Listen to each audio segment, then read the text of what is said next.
Taoiseach, I think it's important to take this opportunity to bring a bit of balance into the discussions around the visit of the US President and his wife, given the almost unprecedented slobbering over them that the nation has been exposed to over the last number of days. And it's really hard to know which is worse, whether it's the outpourings of the Obamas themselves or the sycophantic fawning over them by sections of the media and the political establishment. We've had separate and special news bulletins by the state broadcaster to tell us what Michelle Obama and her daughters had for lunch in Dublin, but very little questioning of the fact that she was having lunch with Mr. Tax Exile himself.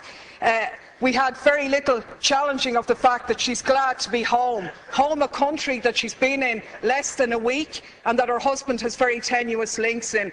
And of course, the biggest irony of all, the protestations of Obama himself in his speech to the children in Northern Ireland about peace, when he said, "Those who choose the path of peace, I promise you that the United States of America will support you every step of the way. We will be the wind at your back." Now I ask you, is this person going for the Hypocrite of the Century award? Because we have to call things by their right names. And the reality is that by any serious examination, this man is a war criminal. He has just announced his decision to supply arms to the Syrian opposition, including the jihadists, fuelling the destabilisation of that region and continuing to undermine secularism and knock back conditions for women. This is the man who is in essence stalling the Geneva peace talks by trying to broker enhanced leverage for the Syrian opposition by giving them arms, and to hell with the thousands more who lose their lives, or the tens of thousands more who will be displaced as this war goes on. This is the man who has facilitated a 200% increase in the use of drones, which have killed thousands of people, including hundreds of children. And you, Taoiseach, you are the one who's turned a blind eye on these activities. You've talked about the G8 being an opportunity to showcase Ireland. But is it not a reality that you have showcased us as a nation of pimps, prostituting ourselves in return for a pat on the head? To be honest with you, we were really speculating this morning whether you were going to deck the cabinet out in leprechaun hats decorated with a bit of stars and stripes to really mark abject humiliation here. So my question to you, Taoiseach, is as follows. What steps are you going to take to follow in the correct statements and the correct decision of your colleague Taoiseach Eamon Gilmore, who voted against the lifting of the arms embargo in relation to Syria? What steps are you going to take to ensure that no weapons for Syria are going to go through Shannon in breach of our international laws on neutrality? What steps are you going to take to showcase this country not as a lapdog of US imperialism, but as an independent nation with an independent foreign policy which takes a lead in international diplomacy to outlaw the use of drones, the favourite method of extermination of your friend Mr. Obama?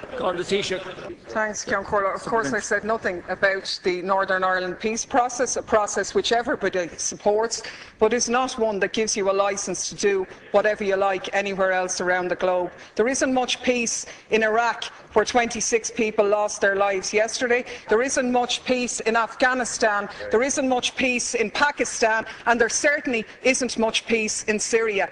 And the side I'm on in Syria is the one, and what I agree with is the statement by Oxfam, where Oxfam said sending arms to the Syrian opposition won't create a level playing field. Instead, it further risks fueling an arms free-for-all, where the victims are the civilians of Syria.